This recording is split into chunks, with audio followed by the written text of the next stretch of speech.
अस्सलाम वालेकुम। मैं उम्मीद करता हूँ आप सब खैरियत से होंगे। आज की वीडियो में मैं आपको 7 ऐसी चीज़ों के बारे में बताऊँगा, जिस पे अमल करके आप अपने गुर्दों की सेहत बरकरार रख सकते हैं और अपने गुर्दों को तबाह होने से बचा सकते हैं। जिस्म में गुर्दों का काम खून को फ़िल्टर करना होता है और खून फ़िल्टर होने के बाद ये यूरिन बनता है और ये फिर मसाने में स्टोर होता है और फिर वहाँ से जो है वो जिस्म से निकल जाता है।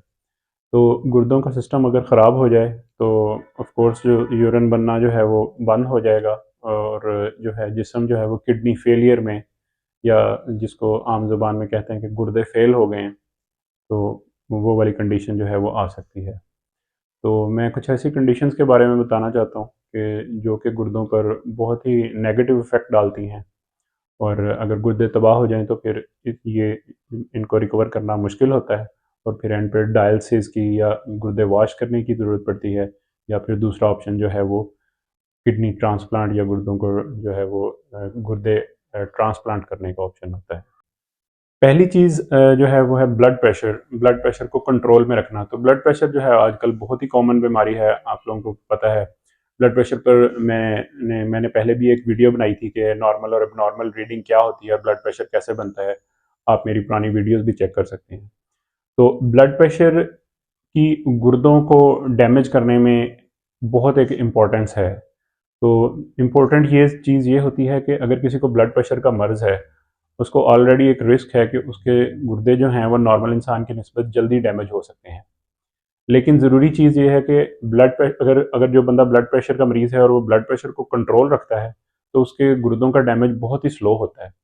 सो ब्लड प्रेशर की रीडिंग जो है वो बहुत ज़्यादा इंपॉर्टेंट है। अगर किसी बंदे का ब्लड प्रेशर जो है वो 10 साल के लिए जो है एबनॉर्मल या हाई रहता है, तो उसके गुर्दे डैमेज होने का चांस बहुत ही ज़्यादा है बनिस्बत उस बंदे के जिसको ब्लड प्रेशर की बीमारी है लेकिन 10 साल मुसलसल 10 साल के लिए वो अपना ब्लड प्रेशर जो है वो कंट्रोल में रखे। अगर वो कंट्रोल में रखेगा तो उसके गुर्दों का डैमेज इंतहाई स्लो होगा। कंट्रोल में कैसे रखे वो एक अलग अलग डिस्कशन है, यानी डाइट के साथ, एक्सरसाइज के साथ, मेडिसिन के साथ। लेकिन मेन मकसद ये है कि वो कंट्रोल में रखना है। मैंने बहुत सारे लोग देखे हैं कि जो ब्लड प्रेशर के बारे में कहते हैं कि हमें तो ब्लड प्रेशर महसूस ही नहीं होता, यानी हमें कोई तकलीफ़ ही नहीं है, कोई भी प्रॉब्लम नहीं है, तो इसलिए हमें बीमारी नहीं है, सो लिहाजा हम कोई दवाई भी नहीं खाते। लेकिन अंदर से उनको ब्लड प्रेशर होता है और वो आहिस्ता-आहिस्ता जो है वो पूरी बॉडी को डैमेज कर रहा होता है, जिसमें गुर्दे भी डैमेज हो रहे होते हैं। तो ऐसे 3, 4, 5 साल के लिए जो है वो कोई दवाई नहीं खाते और ब्लड प्रेशर की रीडिंग जो है वो ज़्यादा रहती हैं और आहिस्ता-आहिस्ता जो है वो गुर्दे डैमेज होते जाते हैं। दूसरी चीज़ है डायबिटीज़ या शुगर। तो शुगर भी बिल्कुल ऐसा ही सिमिलर है जैसे मैंने ब्लड प्रेशर के बारे में बताया कि शुगर भी बहुत सारे लोगों की जो है वो ज़्यादा होती है। जैसे बहुत सारे लोग हैं जिनकी शुगर जो है वो 200 से ऊपर रहती है, 250, 300 भी रहती है।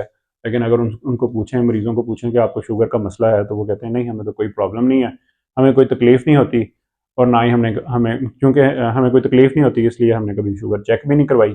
लेकिन अंदर से जो है वो जिस्म को डैमेज कर रही होती है शुगर। तो शुगर की बीमारी अगर है, तो उसमें सबसे ज़रूरी चीज़ ये है कि उनकी जो है वो शुगर जो है, शुगर की रीडिंग्स जो हैं वो कंट्रोल में रखें। तीसरी बहुत ज़रूरी चीज़ है, वो है पेन किलर्स। तो बहुत सारे लोग आजकल जो हैं वो मुख्तलिफ़ किस्म के जिस्म की दर्दों के लिए, जैसे जोड़ों की दर्द के लिए या पट्ठों की दर्द के लिए या बहुत सारी ऐसी जनरल जो हैं वो जिस्म में जब दर्दें होती हैं तो उनके लिए वो पेन किलर्स लेते रहते हैं। तो पेन किलर्स का एक ग्रुप होता है जिसको कहते हैं एनसेड्स।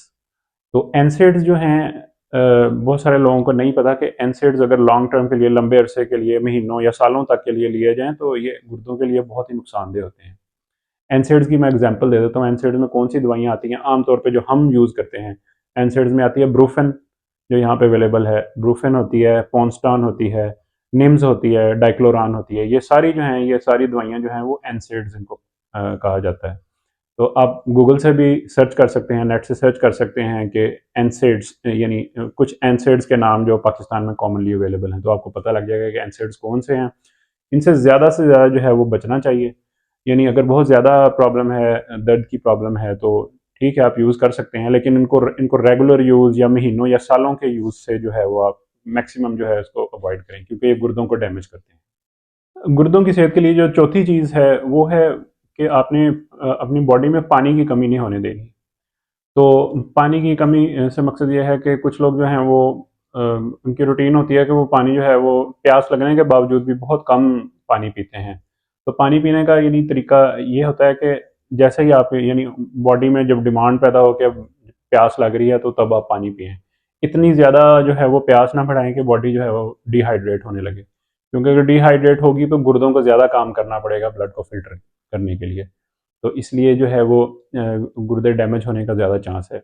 उसका ये मतलब नहीं है कि एक एक दो दफ़ा ही जो है वो डिहाइड्रेशन होने से गुर्दे डैमेज हो जाएँगे, लेकिन अगर ये ज़्यादा अरसे के लिए इसी तरह की आदत जो है वो कंटिन्यू रखी जाए तो गुर्दे डैमेज होने का चांस होता है। तो लिहाज़ा जब भी आपको प्यास लगे तो यानी जब थोड़ी प्यास लगे तो उस वक़्त पानी पी लें और इतना पानी पिएँ कि जो है वो प्यास जो है वो ख़त्म हो जाए या उससे थोड़ा-सा ज़्यादा पानी पी लें।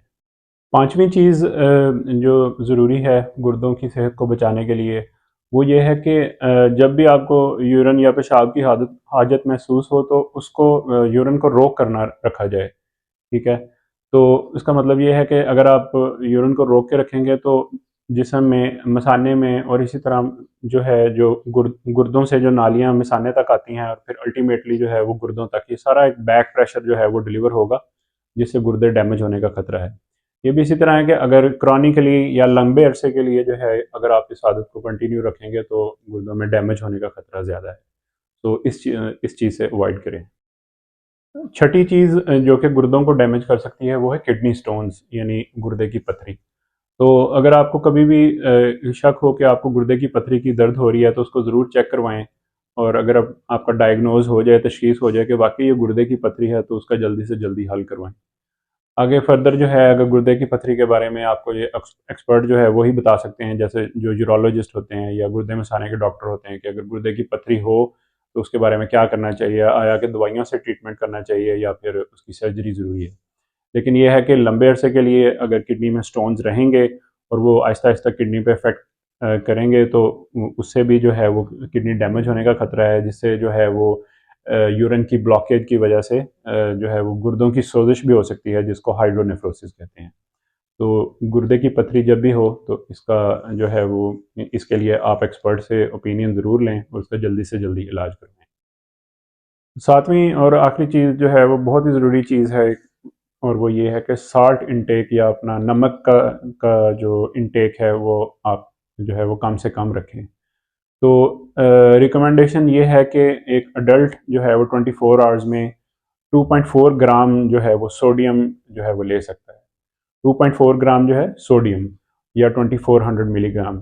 तो सॉल्ट जो है टेबल सॉल्ट या आम जो नमक होता है उसमें सोडियम क्लोराइड होता है, तो सोडियम की क्वांटिटी जो है वो 2400 मिलीग्राम या 2.4 ग्राम से बढ़नी नहीं चाहिए 24 आवर्स में। ये रफली जो है एक चाय का चम्मच या एक टीस्पून बनता है। अगर आप एक टीस्पून लें नमक का तो डेली 24 आवर्स में इससे ज़्यादा सोडियम जो है, इससे ज़्यादा नमक आपको नहीं लेना चाहिए। लेकिन इसमें ज़रूरी बात ये भी है कि जैसे आजकल बहुत सारे लोग जो हैं वो प्रोसेस्ड फूड्स लेते हैं या जो है वो पैक्ड फूड्स लेते हैं, जिसमें जो है जैसे चिप्स आ जाते हैं या इस तरह की चीज़ें आती हैं जिनमें ऑलरेडी नमक बहुत ज़्यादा होता है। अगर वो भी आप रूटीन में ले रहे हैं तो उसको भी अपनी सॉल्ट की इंटेक में ज़रूर काउंट करें। तो वो ये है कि फिर आपको अपनी सॉल्ट की इंटेक अगर ऐसी चीज़ें भी ले रहे हैं तो एक खाने के चम्मच से भी कम करनी पड़ेगी 24 आवर्स में। तो मैं उम्मीद करता हूँ कि आप सबको ये वीडियो बहुत पसंद आई होगी और आप इन सारी चीज़ों पे अमल करके अपने गुर्दों की सेहत को बरकरार रखने की कोशिश करेंगे। तो आप इस वीडियो को ज़रूर लाइक करें और अपने फ्रेंड्स और फैमिली के साथ इसको शेयर भी करें ताकि जो है उनकी सेहत भी बरकरार रह सके और आप प्लीज़ मेरे चैनल को सब्सक्राइब भी करें। अपना और अपनी फैमिली का ख्याल रखें। Thank you.